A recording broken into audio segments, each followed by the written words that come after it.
li ma bëgg a wax li ma wax léegi ci nasaraan dinaa ko tënk ci kàllaama Kocc Barma. maa ngi doore sama wax ci naqarluwaat li nga xam ne xew na démb fële ci Taïba Ndiaye nga xam ne Sénégal yëpp gis nañu alkaat yi ñëw dal ci kaw ndawu Taïba Ndiaye ba gaañ ci ñu bëree bëri su ma leen waroon photo yi fi mu ne nii nga xam ne seeni bal yooyu ñu yor moom lañ leen tiire ñii ci tànk ñii ci conc bi ñii ci biir bi ñu gaañu yu métti ñu ci bëri ci ñoom tey ñu ngi hôpital Tivaouane defe naa am na ñu rawale Thiès am na ñit ñu ci jàpp juróom-ñett te lu ko waral defuñu dara. Ousmane Sonko doon def tournéem jaar Taïba Ndiaye nga da leen di siyaare général Moussa Fall yónnee fa ab colonel ak commandant bi ñu ñëw yor seeni ngànnaay di tiire ci kaw waa dëkk ci ñoo xam ne defuñu dara lu bon wala lu ñaaw. lii mooy nguuru Macky Sall lii mooy gis-gisu général Moussa Fall ci lan mooy sécurité. gis nga njàmbaar nekkul ci ñu dénk la ngànnaay parce que ci réew dañ ne kenn rek lañu jox mu am sañ-sañu jaay nit ñi doole mooy ki nga xam ne dafay dox ci turu état moo tax ñu ne ko yow am nga droit yoon ngànnaay ñun ñii ñoo cotiser jënd suñu ngànnaay jox ko. ngànnaay googu du njàmbarte nga dem fekk ay sénégalais yoo xam ne yoruñu ngànnaay li yow entraîné wuñu defuñu dara nga leen di jaay doole bu ko defee ñu xëy ne on les a maté loolu du njàmbaar. bu doon ay samba mooy dugg nañ ci dëkk bi ñu dal seen kaw ñun ñëpp ay tàccu mais jox la ngànnaay nga wëlbati ko ci sa population di ko ci jëfandikoo loolu trahison la tudd loolu rafetul. moo tax ku ci yaakaar ni jàmbaar nga wala ñu waa APR leen jay naan woy félicitations à nos FDS yaa ngi nax sa bopp de bañ lay recruter bañ lay former bañ lay jox ngànnaay dal ci kaw sénégalais yi daje ci ëtt di waxtaan taxu lool. lii mooy nguuru Macky Sall waaye fi muy mujjee narut a baax ndax li may wax toujours ndaw ñi lépp mi ngi dépendre ci seen détermination waaye Sénégal amul benn réew boo xam ne rawatina ak Sénégal am na matuwaay yoo xam ne bu askan bi jógee taxaw ne déet mën nañ ko dékku amut. yi ñuy def yépp ay défilé 4 avril di wane ay drone ak ay nangam c'est pour gagner la bataille psychologique c'est pour xoqatal ba kenn dootul ñeme. waaye jógu Sénégalais 65% de jeunes de population bi jógu Sénégalais yi xajul ci Macky Sall xajul ci Moussa Fall xajul ci jeune yàgg. moo tax bu leen dara ragal loo léeg-léeg dafa bokk sa bëgg sa réew bu réew mi demee ba toll fenn nga jóg taxawal réew mi te foofu la ñu toll jamono ji. ñaareel bi maa ngi wax ci lu jëm ci justice su Sénégal mooy attekaay yi may wax ni li nar a boyal réew mi yàlla nañ ci yàlla musal li nar a andi fitna ci réew mi mu nga jógee ci justice te du weesu juróom wala fukki magistrat yoo xam ne li taxoon ñu teg leen foofu li taxoon ñu waat ñoom ne loolu la ñuy jëfee fàtte nañ ko bu yàgg teg nañ ko fële nekk nag ay bàyyi faalu Macky Sall bu leen nee tëjal ñu tëj bu leen nee bàyyil ñu bàyyi réew bu justice ba sooxee rek réew mu sooxee na lépp mën na sooxe ba mu des justice boobu nag yéen gis ngeen Macky Sall lim ci nekkee fi mu ne nii weer wu nekk wala ñaari nekk mu def consultation à domicile changer ay juge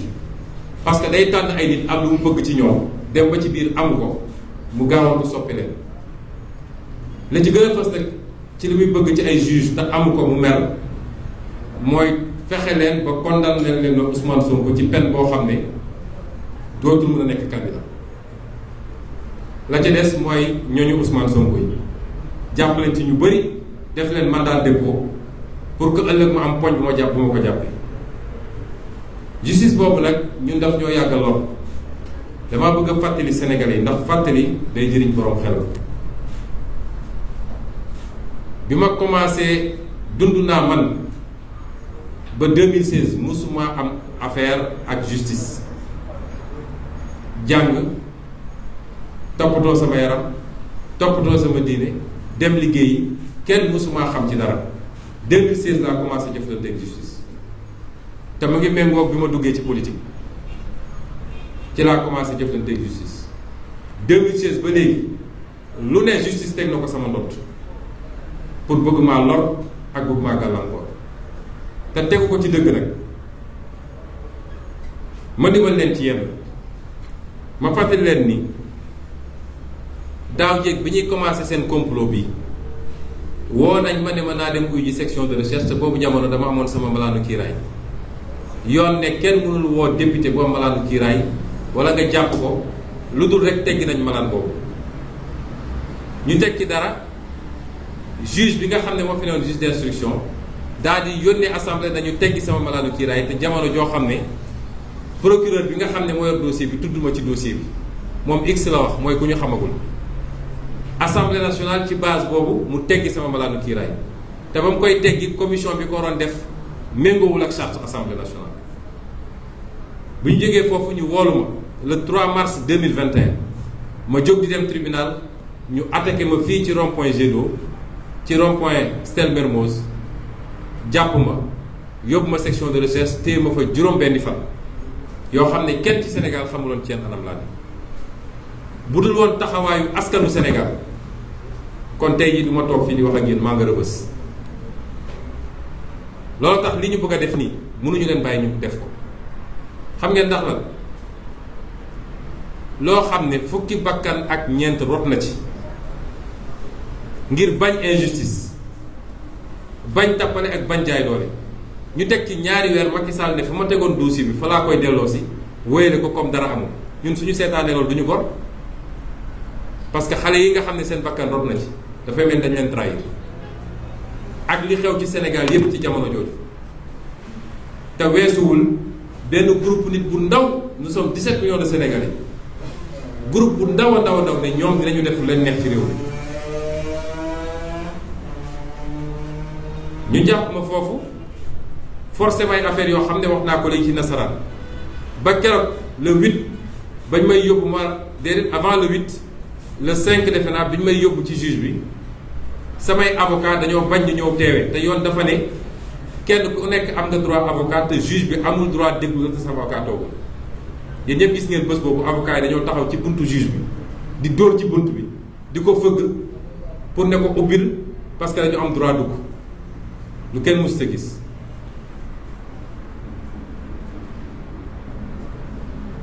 ñu jógee ci loolu ñu ne def nañ ma contrôle judiciaire ñaari at ak lu tegu nee nañ Ousmane Sonko amul droit tukki amul droit dem faju ji wala soo amee mbokk ci bitim réew wala comme maire la amul droit dox ay njëriñu maire yëm comme maire yëpp ni ñu koy defee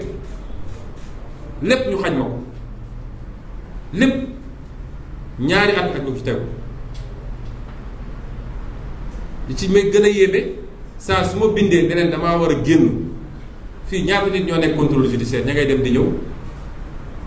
am na maire bu leen ko wax fii nee na depuis 11 ans maa ngi contrôle judiciaire te maa ngi tukki tey ci suba rek la ma yónnee message ne ma maa ngi doog a ñibbisi maire nag Ousmane Sonko la ñu ne amul droit dox wala mu génn réew te saa su ma bindee ne leen damaa bëgg a génn tontu sax duñ ma ko def maa xam jàll du ma sax tontu te yoon dafa ne su ma bindee dafa ma war a tontu ne ma dinaa ko def wala du ma ko def. ñu dellu si ci Maham Diallo ni mu instruction bu bon bu ñaaw bi mu instruire dossier boo xam ne certificat médical ñëw na taxaw ne leer nañu Sénégal yëpp gis ko gynécologue bi nga xam ne moo yor affaire bi ñëw ne man gëmuma lii yàgg naa liggéey am naa 23 ans de métier bu ma gisee dinaa xam lu am ak lu amut di amut teg ci ne ñoo ngi koy xokkatal di ko menacé toj nañu oto daj nañu këram teg si ne Gabisso ak Mamour Diallo ñëw nañ di ko proposé xaalis bu bëri pour rek mu soppi PV loolu rek jeexaloon na dossier bi suñu nekkoon ci réew bu jaar yoon loolu rek teg nañ dossier bi fële. ñu jógee ci loolu ñu ne ay prélèvement la ñu defoon prélèvement yi réer la juge bi mu ñëwee fekk ko fi prélèvement serré amul mu dem bind kii bi mu dem bind ñi nga xam ne centre bi nga xam ne moom la nañ ñëw moo def affaire bi def ci pression boo xam ne pour ñu bindal ko li mu bëgg a dégg mu téye ko ne léegi dugal naa ko ci dossier bi ñu am enquête interne gendarmerie boo xam ne ñu ngi ko téye ñun maa ko jox juge bi loxoog loxo ci enquête bi ñu gis ni Serigne Bassirou Gueye PV bu njëkk bi da koo manipuler dugal ci ay photo yu bon changer ci ay paragraphe rien pour mun charger ba loolu tam jeexaloon na dossier bi dans un pays normal moo tax ma déposé woon plainte contre moom. ñu toog dégg ay audio yu génn ki nga xam ne moom ne moom la ñu siif moo ñëw taxaw ne musut am sequma sax dara ak moom juge woo ko ne ko lii sa baat la wala su baat mu ne sama baat la waaye dama doon caaxaan dama doon kaf yooyu yëpp am fi ak yeneen yoo xam ne suñ ko doon topp fii mun naa gudd malgré tout Omar Maham Diallo ne man Macky Sall nee na ma naa renvoyer dossier bi il faut ma renvoyer dossier bi loolu moo ci am may fàttali ni dossier yi créé di ko créé biñ ci mujjee génne jàpp nañ seen benn mbokk journaliste Babacar Touré ci lan nee nañu benn waaye bi ñuy wax Frédéric Nappel nga xam ne am na ay condamnation moom à la prison ferme condamné nañ ko à prison ferme tey moom mooy seexu Maham Diallo mooy ànd ak Maham Diallo yor naa fu muy waxee ne moom Maham Diallo moo ko jëlee Guinée Bissau ndax biñ ko nee songal dossier Ousmane Sonko dafa ne dañ ko ne dañ la jox 5 éléments GIGN ak 5 éléments BIP mu leen su ngeen ma joxoon 50 sax doyuma il faut ngeen andil ma Frédéric Nappel ñu dem jëli ko Guinée Bissau mu ñëw nee na bi mu ñëwee kooku moo ko ne kii nga xam ne moom moo ne dañ ko siif dee ma ko gungeel di ma ko yóbbul parce que dafa am problème sécurité ci koo xam ne am na condamnation ba tey ñu ne nekkatul alkaati moom mu ne nekk na alkaati ba léegi ci boobu li ma yor ma ne la ma ngay wax ne di toppatoo ab dossier boo xam ne ku doon luubal xaalis la di raxas ay xaalis lu mat 1 milliard ñu ci tegu ñu jàpp ko mu dem di ko toppatoo ne Omar Maham Diallo moo ko yónni te suñ leen jàppale bu ñu nee salaamaaleykum mu waxuma la sama kër waaye sama koñ bi yëpp lay tëj Sénégal yëpp di ko gis sama doom du mën a dem école sama jabar mënul génn liggéey man su ma bëggoon dem boutique sax mënuma faa dem sama mbokk bu ñëw ñu ne ko doo ñëw léeg-léeg mu def ko 2 fan 3 fan tëj noonu sama koñ di sànni ay grenade dëkkandoo yi lu ne ñu koy daj ma leen di jéggalu ñoom ñëpp di leen bal àq loolu mu koy def ci loo xam ne amul benn décision de justice nee na man saa yi ma convoqué nit ñi dañuy génn di ma gunge waaye Sénégal Macky Sall bi ñu ko fi convoqué jamono Ablaye Wade nit ñi gungewuñu ko woon muy daw sens interdit naan ma ngay dem uyu ji est-ce que Ablaye Wade da koo dóoroon wala da koo tëjoon yéen ñëpp gis ngeen ni ñuy dalee sama kaw àdduna yëpp a gisandoo ay alkaati yu yónni ñoo fekk ma sama biir oto toj oto bi jour boobu mënoon nañ ma gaañ-gaañ bu métti ndax xottu butéel yi dal na sama kaw mënoon a dugg sama bët mënoon a dagg sama baat loolu lan moo ko gën a garaaw ci violation des droits nga ñëwaat ñii ànd ak man sax di ay àttekat di ay avocat façon toroxal bu ne ñu ngi leen koy teg ma leen di gërëm di leen sant seen taxawaay ndax bëri nañu macha allah te amu ci kenn ci ñoom koo xam ne fayeku na kenn gëm-gëm bëgg dëgg moo tax ñu topp ñu may jàppale waaye gis ngeen ni ñu def ci suñu tubaab boobu nga xam ne dafa ne jëpp ñu dugalaat ko ci avion ne ko ñibbi suñu mbokk burkinabé boobu nga xam ne woo nañ ko di ko menacer parce que bés bi ñu bëggoon forcer procès bi dañ koy téye li avocat yëpp la def li avocat yëpp def la def mooy taper sur la table du fi amee gis ngeen li bëri ci samay avocat tey am nañu ay procédure ci barreau bi tentative d'intimidation parce que kenn warul am sañ-sañu défendre Ousmane Sonko dans ce pays. gis ngeen nit ñi nga xam ne sax dañ may faj natt bu ñu leen teg docteur yeeg sage-femme yeeg nangam ku nekk woo nañ ko ci police ñii ñu defal leen bracelet électronique ba ci ndaw su jigéen soosu nga xam ne defe naa béninoise lañ ma wax nga xam ne deful dara lu ñëw naa asalaamaaleykum waaleykum salaam noo tudd noo sant ñaataat nga am est-ce que am nga ay antécédent diabète nangam mu bind foofu la yem tey ñu takkal ko bracelet électronique lu kenn mësut a gis ngeen it suñuy militant niñ leen singale ci biir réew mi jamono ji may wax tembe am nañu ñetti téeméer ak juróom fukk ak juróom ci ay militant Pastef yoo xam ne Macky Sall ak leen teg loxo ba pare ne ma da ngay ñëw ñu négocier ci dara lu dul dëgg nag ku bind sax sa xalaat ci Facebook mu ñëw jàpp la gis ngeen ni ñuy gaawantoo ci dossier yi yow nee nga dem nga première instance le 30 juge wax na li muy wax juge boobu d'accord ma ak àtte ma profité wax ko d'accord ma ak àtte ma d'abord agressé nañ ma feebar naa tëdd naa samay avocat ñëw andi ay certificat médicaux mu ne du ko jël loolu pour lan ñaareel bi li mu def mooy li tubaab bi wax couper la poire en deux ñeene xam naa ni 3 mois la ñu bëgg pour waa ji bañ a mën a nekk candidat du ma leen jox 3 mois waaye nag il faut ma sexal leen dara man gëw ma ni noonu la ñuy attee sooy atte bu waa ji defee condamné ko bu deful bàyyi ko yàlla xam na ni defuma kon def condamnation dans 200 millions depuis quand la ñu mus a gis diffamation ñuy daan nit 200 millions fii Sénégal fan lañ ko mus a gisee ñoom ñu naan ay juge bu Pastef la nangam man de xaw ma ko musuma ko gis njort naa nag ni juge bu sérieux la peut-être dossier bi diisoon ci pression yi mais bu ñu jàpp ni d'accord nañ ci jugement bi de gis nga man du ma ramener les choses à une question de éligibilité na nekk candidat ñu bëri bi ñu leen lii dañ ne alhamdulilah tant que nekk na candidat rek ñi naan man mun naa fay 200 millions déedéet fukki dërëm duma ko fay waaj yi bu yóbboo mu toog foofu diggante kon d'accord maag jugement bi et je le dis et c'est pourquoi samay avocat dugal nañu li ñu war a dugal ñoom it ci àjjuma bi passé ñu ne premier dossier ba ñu ne aarool nañ ko pour le 16 ci loo xam ne am na ñoo xam ne depuis ñeenti at ñi ngi chambre criminelle di xaar woowuñu leen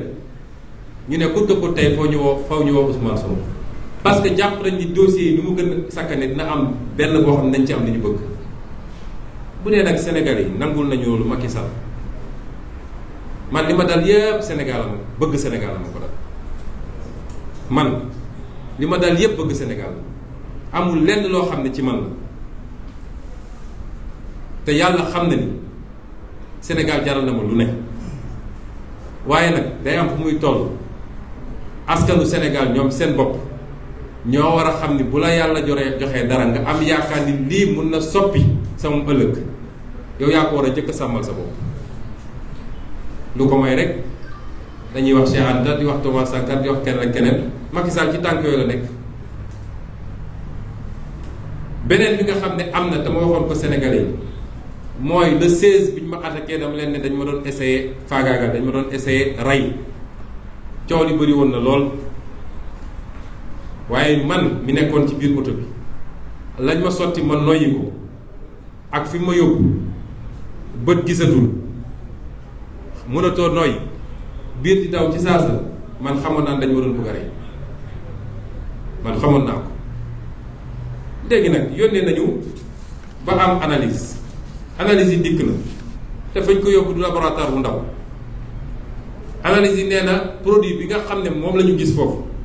produit la boo xam ne kuñ ko sotti mën nga dee ci saasa loolu jeexal na wax ji leneen li ñuy wax yépp waaw fu mu jëlee produit bi est-ce que dañoo def serré normalement kan moo yóbbu yére beeg nangam amul solo ndax yére ba fa ma nekk ci laboratoire ma nga fa ba léegi saa suñu commencé une procédure judiciaire ku bëgg a dem foofu soo bëggee def contre expertise wala loo bëgg di nga fa fekk yére bi ndax yére bi fii yépp la sotteeku woon ak ci mbagg bi donc affaire bi des na fa mu nga ko bëri sans compter li nekkoon ci li daal di tisoon ci maître Clédor Ciré Ly donc ñun am nañu suñu échantillon tey moo fàttaliku li ma waxaat ñi ma bëggoon rey jàpp nañ suñu benn xale bu ñuy wax Yargassi nga xam ne bëgg na ma bëgg yem ku ma gis may dem aéroport moom ngay gis mu ne sama gannaaw ku ma gis may daw léeg-léeg moom ngay gis sax ci kaw mu yor drapeau bi Abdou Karim Diop dem jàpp kooku naan moom moo doon essayé rey waa ji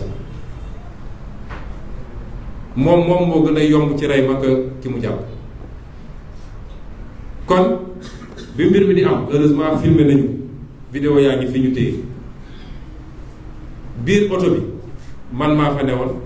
Guy Marius Sagna Zak bi doon dawal ak ndatu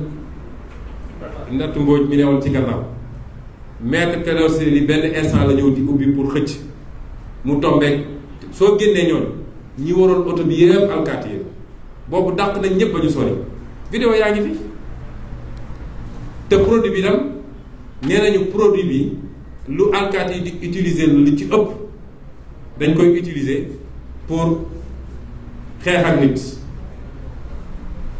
kon kay loolu leer na produit boobu soo demoon ci marché yi doo ko fi am soo ko commandé woon dañ lay jël si ñoom rek ko mun a yor kon ma wax nii maa ngi confirmer nii dañ ma doon essayer faagaagal te liñ ci war a def ñu ngi koy def ndax avocat yi tey pare nañu document bi ñu war a commencer liggéey wala bi ñu war a déposer fi ñuy déposer te lii yëpp nag dafa am lu mu jur lu bëri wax naa ko fii ci nasaraan bi loolu amee ba léegi man duma ku ma xam-xam ni man duma jooytu man duma daw di seeti ay kilifa naan leen wax leen ci wala jàpp leen ci man damaa gëm yàlla lu am ma dégg ko noonu la ma yàlla bindee kon su ma demee ba wax xam leen ni lu am la bi mbir mi amee ba léegi am na lu muy yàq ci sama santé man xam naa ko ñu ngi forcé rek di dox te dinañ continuer dox nag ba keroog ñuy yegg fi ñu war a yegg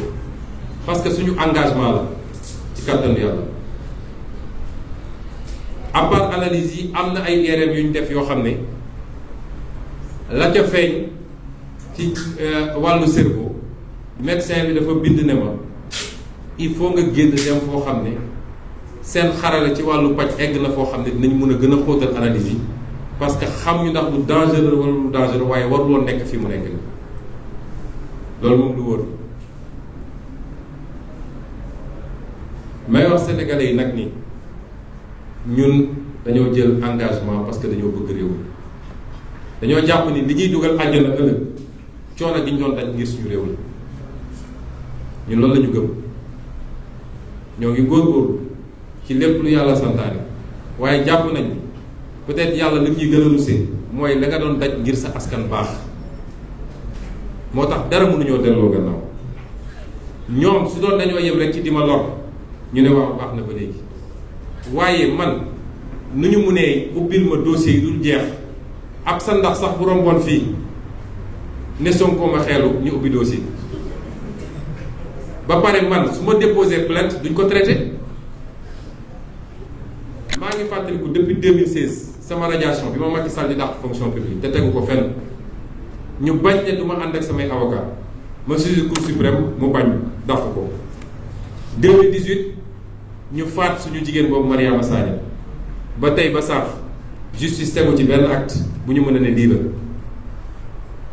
20 août 4 mai 2018 ma toog ba gis lu garaaw ci alalu réew mi 94 milliards yoo xam ne dañ ko doon foo ma jël sama responsabilité en tant que citoyen waaye jël sama responsabilité tam en tant que député daal di bind justice heureusement bindaale OFNAC génn na rapport am ba ne Ousmane Sonko li mu wax yëpp dëgg la te dama bëgg ngeen ubbi ay poursuites contre x y z ba tey jii ma wax ak yéen procureur bii yor làmmiñam di wax naan suba day wax ci cocktail ak xaw ma lan bañ na ne du laal loolu 94 milliards bu ñuy tudd. ma jëlaat même dossier bi ne procureur bu ko traité le 20 août 2019 ma yóbbu ko ci doyen des juges mu ne ma li nga wax de du ma ne amul de waaye nag yow yaa ko war a dénoncer soo romboon léegi kër jàmbur gis ab sàcc bu tëb di sàcc yow amoo droit ne wub sàcce yi loolu la procureur wax kii juge doyen des juges. ma déposé le 5 janvier 2023 plainte contre Gabisso maa ngi ko déposé procureur général près de la cour d'appel parce que ñoom foofu nga leen mën a déposé plainte ci complot bi mu bokk ba tey ba sànq dara. ma déposé ko groupe ñi doon comploté yépp Mamour Diallo ñi mu àndal ak yépp janvier 2023 ba tey ba sànq kenn tudd ko. Serigne Bassirou Gueye bi nga xam ne moo dem modifier rapport bi muy lu garaaw ci liggéey magistrat ma dem IGAJ ak Cour suprême déposé ko ba léegi dara bi ko procureur Ousmane Diagne commencé bu ko traité Macky Sall da ko faa jëlee yóbbu ko feneen. ma déposé une plainte contre maître El Hadj Diouf ci ay wax yu ñaaw ay saaga ak yeneen ak yeneen def ko ci bâtonnier def ko ci parquet général ba tey jii traité wuñu dossier boobu. Ibrahima Abdou Karim Diop procureur ak Ibrahima Bakhoum bi nga xam ne yoon may na ma 1 mois ñoom sama 1 mois jeexul ñu enrôlé dossier bi ma déposé plainte contre auprès du parquet général procureur général de la Cour suprême le 12 avril 2023 ba léegi waxuñu ci. ñu rey suñuy ndaw fukk ak ñeent au mois de mars 2021 nguur gi ne woon day ubbi enquête ba tey jii enquête ñu defuñu dara. juin 2022 ñu reyal ñu ñaari nit mars 2023 ñu reyal ñu kenn ba léegi justice nee na yoonam newu ci. kon lii lépp nag bu dajee nga boole ko li ma njëkk a wax man dama jàpp ni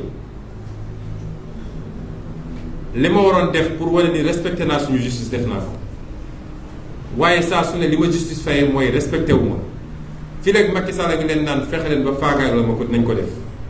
moo tax ma ne nag jot na ku nekk jël responsabilité man ku ma respecté wul du ma la respecté te bis ni ki tey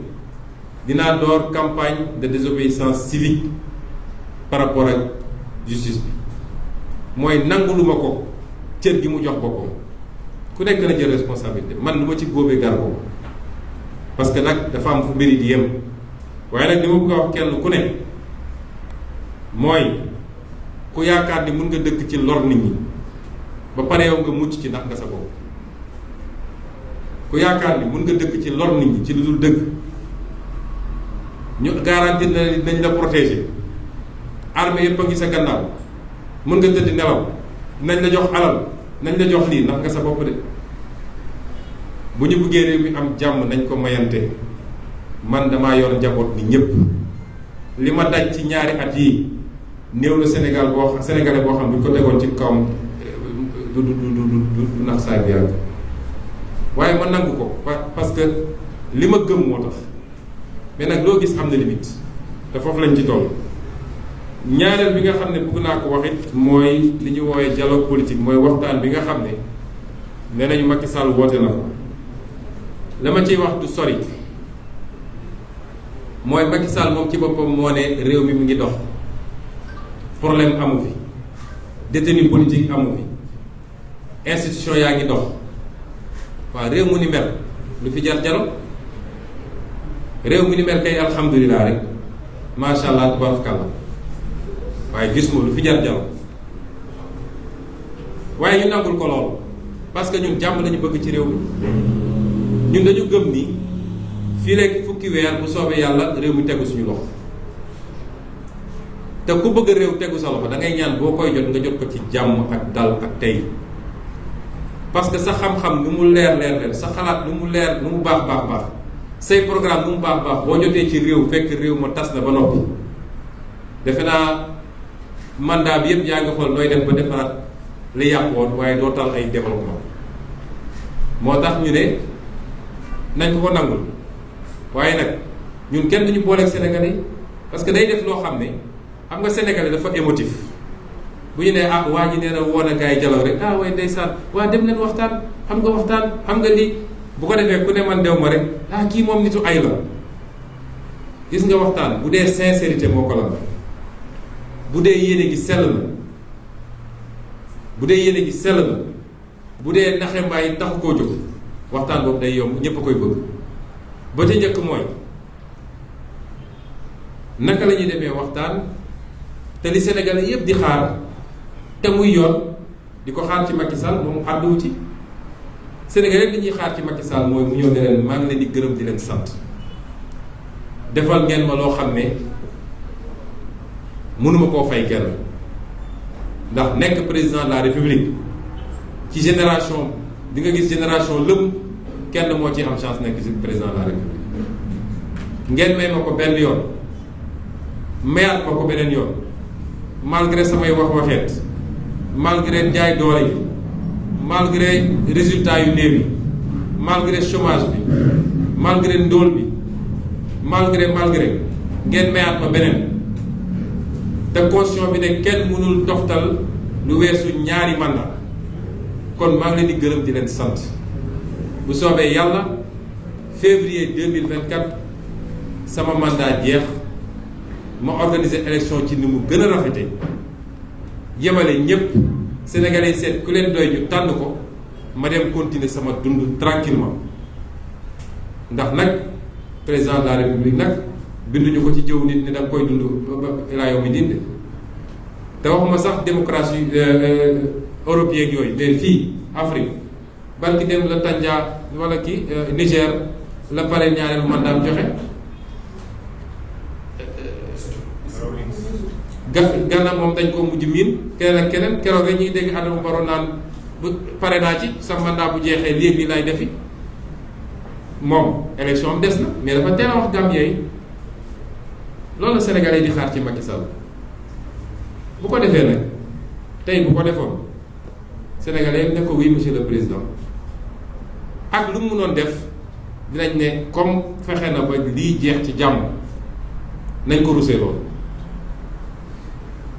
nit ñi doxal 10 mois yi jàmm am li mu am li ko des ci ay chantier mu yeggali ko su ko mënee def li mu war a def dem yoonam lii nag suñ ci waxul te du lu ñuy régler ji ci biir dialogue ba parce que dialogue bi piège la moo ne ci biir mais loo xam ne la moom digganteem ak Sénégalais yépp la mu war koo wax tey. ensuite ñaari bi mooy woote woon na fi dialogue 2016 ngeen fàttali ko ñu jóge woon ci élection ci référendum bi 2016 bu leen fàttali référendum bi la ne woon ñaari mandat lay def bu ñu ko mayee deuxième mandat du def beneen moo ko waxoon fii ñëpp dégg ko vidéo yaa ngi fi cassette yaa ngi fi moo ko waxoon waaye bañ ci génnee bokk na ci poñ yi nga xam ne mi ngi woon ci référendum bi mooy dafa bëgg a wàññi mandat am jëlee ko ci juróom-ñaari at andi ko ci juróomi at Sénégalais yi voté à 62% téeméer boo jël juróom-benn fukk ak ñaar ne ko d'accord dañu ko wàññi sa mandat jëlee ko 7 ans andi ko 5 ans loolu moo ne woon poñ bi gën a fës ci référendum boobu mu yore waat dem conseil constitutionnel ne leen ah Sénégalais yi dinañ d'accord dañ ko ma wàññi sa mandat man bëgg naa ko wàññi waaye lu ngeen ci xalaat ñooñu it sob waane ba ne ko Sénégalais liy wax baaxut yow li nga wax baaxut sa mandat foog nga maintenir ko 7 ans waaye ñun ñëpp xam nañ ni mu demee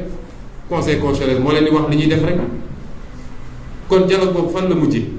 ci waxeet ñaareelu dialogue bi mi ngi door 2019 jeex juillet 2021 moo wax ni dialogue boobu lan moo ci soxla ko woon ci ay résultats bi ci njëkk mooy parrainage ñoom ñi bokk ci nguur gi lànk ne ñoom du ñu laal parrainage tey nee na day waxtaan parrainage dinaa la wax li tax mu wax ko ñaareel bi te loolu Union européenne Cour de justice de CEDEAO ñépp ne woon nañ ko parrainage bi baaxul jële ko fi mu lànk ne du ko fi jële ñaareel bi mooy li ñuy wax bulletin unique nga xam ne daf ñoo war a sakkanal bu baax suñu koom balaa ngay def téeméeri bulletin nga def benn bulletin rek boo xam ne kii ñëw day gis candidat bi ci kaw bii tegu mu seet ku ko intéressé mu xoos foofu daal di dugal. ñoom ñu ne ñoo lànk waa pouvoir bi ñu ne léegi parti politique yi naka la ñuy doxee fan la ñuy jëlee seen alal ndax li ñuy bañ mooy ay nit jóge bitim réew di ñëw joxe xaalis wala ñuy luubal xaalisu réew mi pour dem defi politique. mu am lu ñu waxtaanoon ba déggoo ko ci ni ñu war a doxalee loolu ba tey jii respecté wuñu ko. ñu ne it fichier électoral bi nga xam ne moom la ñu bokk ñun ñëpp xanaa kay bu ñu naree dem sëgg bëre ma ak yow war naa xam règle bëre bi lan la yow nga xam règle bëre bi lan la mais su dee yow rek yaa xam règle bëre bi man xaw ma ko bu ñu demee njaaxum am. kon ñu ne képp kuy parti politique ak mouvement citoyen société civile boobu war ngaa mën a accéder au fichier mu ne d'accord na ñu ne ko kon yaay jël décret bi war a tax ñi def loolu ba tey jii Macky Sall jëlul décret boobu 2019 ba léegi jëlul décret boobu nee na léegi nañ ñëw dialogue ñu ne léegi dañuy ut benn kuréel boo xam ne dafay am autonomie am indépendance am pour mun a organiser élection yi parce que xam nañu Sénat ak li fa nekk ñoom ñu daal di lànk ne loolu du fi amee ñu ne ko léegi loi yi nga créé di topp opposants yi di leen tëj ku noyyi sax nga dem tëj loi yooyu il faut ñu xoolaat ko parce que li mu mën a andi ci réew mi bëri na ci fitna mu lànk ne loolu du ci laal ñu ne léegi pour jàmm am ci géewu politique bi il faut que li nga xam ne moom la ñu dugal ci constitution bi 2017 te moom moo ko ci dugal mooy ku ñu condamné même su dee ñetti weer sax wala ñu def la amende bu ëpp 300 000 su ma juumul dootoo mën a nekk candidat loolu amul woon ba 2017 Macky Sall moo ko dugal fii ci réew mi mësuta am ñu ne ko lii mooy problème bi yépp li nga bëgg a yóbbu assemblée naan amnistie ak yeneen lii moo ko gën nañu delloo si loi bi fu mu nekkoon avant 2017 te am na proposition de loi boo xam ne tey am na ay députés yu ko déposé ci table assemblée nationale suñu bëggoon régler problème mu éligibilité yépp fii lañ koy régler fii mu jeex tàkk mu ne moo lànk du ko def kon ak yeneen yoo xam ne mun naa ko ni waaye dialogue yi fi mos a am yépp nga xam ne bu ci mujjee def nañ ci lu ëpp 1 milliard ci alal xam ngeen lan la juróom bi ci njëkk mooy ñu dàq élection locale yi ñaareel bi mooy parrainage bi pour élection locale yi maire yeeg président conseil départementaux yi ñu éliminer ko ñetteel bi mooy léegi bu ñuy fal maire ak président conseil départemental dañ koy fal directement bu njëkk ba dañ ko doon fal dañuy fal conseil bi daje seen biir daal di fal maire bi lii de mooy résultat dialogue bu Macky Sall yi moo wax nag nii Macky Sall dafa jàpp ni pour mu dialoguer nit faw rek mu téye la ba pare dafa am loo xam ne gor mënu koo nangu dama lay jekku téye la neen nag ñëwal négocier soo ñëwul sa yaay aye mooy wax Macky Sall ni ñun de suñu yaay mooy le peuple sénégalais suñu yaay mooy le peuple sénégalais te am na lu ëpp xooñ dafa am wax ñoo xam ne sax du waxu kilifa en réalité mais jàpp na ni ci géewu politique bi opposition bi surtout am na ñoo xam ne seen problème yépp mooy parrainage ndax parrainage du métti la mu ne kon ñooñu naa leen ne ñëw leen su ngeen ñëwee dinaa waxtaan ak yéen ci parrainage parce que jàpp na ni ñooñu foofu la leen jàppee foofu la amee poñ ci ñoom mu jàpp ni am na ñoo xam ne tey ils sont pas éligibles ci ay pexeem moom donc ñooñu il faut mu am lu ma leen sexal ñu ñëw mu leen su ngeen ñëwee naa def loi d'amnistie dégg naa rek loi d'amnistie moom ñor na daanaka sax naa def loi d'amnistie te mu mënoon modifier assemblée nationale léegi article L29 L30 mu régler problème bi mu ne non parce que su ma ko defee boobu day yaatu ñëpp ciy bokk waaye naa def loi d'amnistie te loi d'amnistie rek maa ngi avertir sénégalais yi ndax mun na ci dugal loo xam ne luubal yi am ci réew mi yëpp dañ ko ciy boole loolu nag bu ko ñi mu jagleel loi d'amnistie bu ñu ko nangoo ñoom seen bopp sax dafa mel ni tooñ nañ askan wi dugal ci loo xam ne dañu naan à partir de tey jii ñu voté loi d'amnistie bi ba peut-être 2012 wala 2000 nangam képp ku fi mus a luubal képp ku fi mus a def lii wala lële baal nañ la loolu boppam la ciy dugalaale ci njabootam dugalaale ci est-ce que loolu sénégalais war nañ koo noonu te ñu mënoon modifier article L29 L30 rek le problème bi ñun bañu ñu waxtaan de mais day tegu ci yoon waaye waxtaan boo xam ne dil la pour lu ñuy séddoo lu ñuy tàmm ma jox la et cetera mu des nag léegi Pastef ak Ousmane Sonko mu ne Pastef ak Ousmane Sonko moom naa jàpp ñu bëri ci ñoom rek naa am ay otage politique ba pare créer Ousmane Sonko ay dossiers yu bëri ba nga xam ni buñ ci tollee dañ ko naan ñëwal négocier wala ñu yëngal dossier yi ñëwal négocier wala du ñu bàyyi ñële foofu nag la juumee ñun kenn duñu dugal ci loolu na def lu ko neex waaye ñun duñu koo xam ne dañ lay forcer négociation ci gannaaw bu ñu jëlee ab fetal teg sa bopp suñu deret nanguwul loolu may wax sénégalais yi nag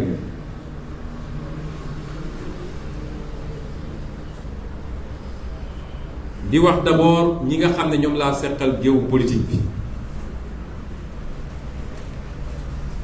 nekk candidat neex na lool neexul sax nag ndax coono bu dul yàlla waaye am na lu ko gën mooy en tout temps dañuy fexe ba suñuy comportement ñun en tant que politique nañ ko teg ci ay principe ak ay valeurs nañu fexe ba suñu intérêt bopp bu ñu ko jiital mukk ci njëriñu réew mi parce que dialogue bi nii ñu ko bëgg a tëddee su ma ko doon tënk mooy kaay leen ñu ànd dialogue pour éliminer Ousmane Sonko tey li ma ci gisagum bopp li ma ci déggagum dinaa discuter ci parrainage bi dinaa discuter ci amnistie ñëw leen ñu dialogue mooy kaay leen ñu ànd dialogue pour éliminer Ousmane Sonko wala pour casser dynamique opposition bi wéetal Ousmane Sonko ma ne ko nag man kenn mënu maa wéetal xam ngeen ndax la nun li ñuy def coloré gu ñu jiyante la ñun ak askanu Sénégal ñun politiciens yi lu tuuti lañ ci Sénégal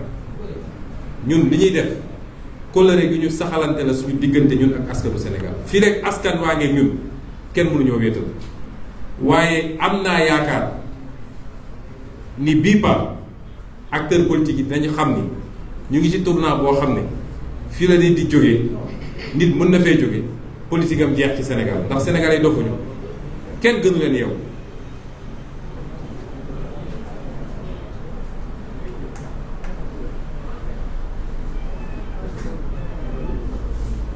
dialogue bi it gannaaw du ñuy def ba liquider Ousmane Sonko ñaareel bi mu ci jublu mooy nu muy def ba ñu valider ko 3e candidature parce que dialogue ku nekk day andi li mu bëgg mais Macky Sall benn mbir rek la bëgg amul leneen benn mbir rek la bëgg mooy nekk candidat loolu rek lay andi ci dialogue bi ndax ñun am nañu droit ñun tey ak fi réew mi toll ak xeex yi nit ñi xeex 2012 bay bakkan rot ci ne d'accord ñu ci 3e candidature am nañu droit ñun ñu naan ñu waaw mun nañu bàyyi ñëpp ñu nekk candidat waaye à condition ngeen bàyyi ko moom it mu nekk candidat et cetera ñu dem dugg ci loolu est-ce que am nañu droit boobu. may wax askan wi ni doole gi nga xam ne Macky Sall mu ngi leen di gëmloo ni moom la yoru ko Macky Sall bu ko leeroon ni jekku nañu ñun ñëpp bu ko leeroon ni moo yor doole su ñëwee di négocier xam na li fi xewoon ak li fi xew ak li fiy xew te xam na ni askan wi dina taxaw kon moom nekkul en position de force ba bëgg ñoo jaay ay affaire nun bañu ñu wax ak moom mais na wàcc na descendre sur terre waaye toog waaye dialogue 10 jours lay def moom mooy wax ñaata jours lay def ci tel point lay porté sur cette base là nit ñi di wax affaire dialogue non non mënul demee noonu. may lancer un appel nag au peuple sénégalais di ko lancer ñëpp nag li may woo ñëpp laa woo démb rek maa ngi woon ci àll bi wala ci dëkku kaw yi bokk ndax foofu mooy dëgg nag démb rek maa ngi woon foofu. te su ma ñëwee ba gis ñooñu fu ñu toll ci ñun damay dellu sant yàlla dama ne baykat bi sàmmkat bi artisan bi moo xam maçon la mécanicien menuisier keneen ak keneen nitu daara yi doomu daara yi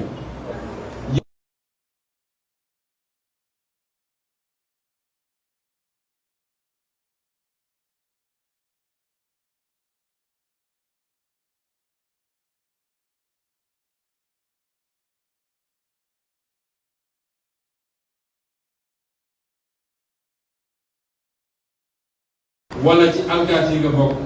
force de défense et de sécurité wala ci syndicat nga bokk wala kilifa diine nga doon.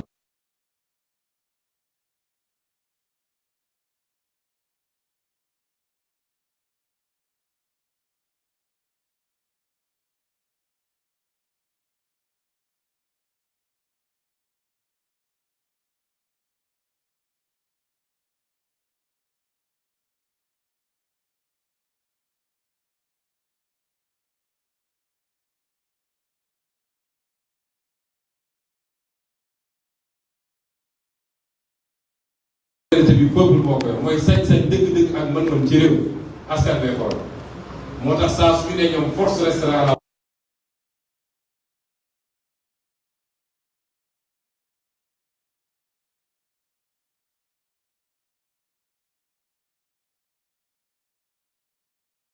elmali boobu moo gën a ci ngeen taxaw daal di takkaat nit ñi léeg-léeg gis nga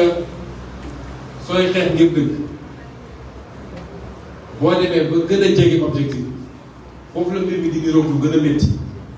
fekk boo xuusaatee tuuti rek yegg yàlla mooy doxalee mbiram moom waaye fekk yow presque yeggoon nga lépp lu ngeen doon def benn nañ ko def juróom tey ndax Sénégal jar na ko te bu ñu ratee rendez-vous bii dinañu toogaat di ko xaar lu yàgg ndax Macky Sall woon na leen lan mooy mëninam yor na réew mi juróom fukki at ak ñaar ndax su ngeen amee liggéey xam ngeen ko bu dund bi yombee xam ngeen ko bu mbay mi doxee xam ngeen ko leneen xam ngeen ko kon ñu ngi leen di woo ngeen taxaw nun nag xam nañ fi ñu jëm xam nañ ñuy def ñu dalal ñépp ni bu soobee yàlla ci nii wala ci nële dañu yegg fi ñu war a yegg kon ñu ngi leen di gërëm di leen sant di ñaan yàlla mu may ñu jàmm ci réew mi yokk ci jàmm musal ñu ci nitu fitna yépp nag képp koo xam ne ngir sa njëriñu bopp kese yow ak sa njaboot am nga yéene taal réew mi yàlla na ko yàlla delloo ci yow ba nga gis ko te gëm naa ni yàlla dina ko def kon ñu ngi leen di gërëm leen sant asalaamaaleykum wa rahmatulah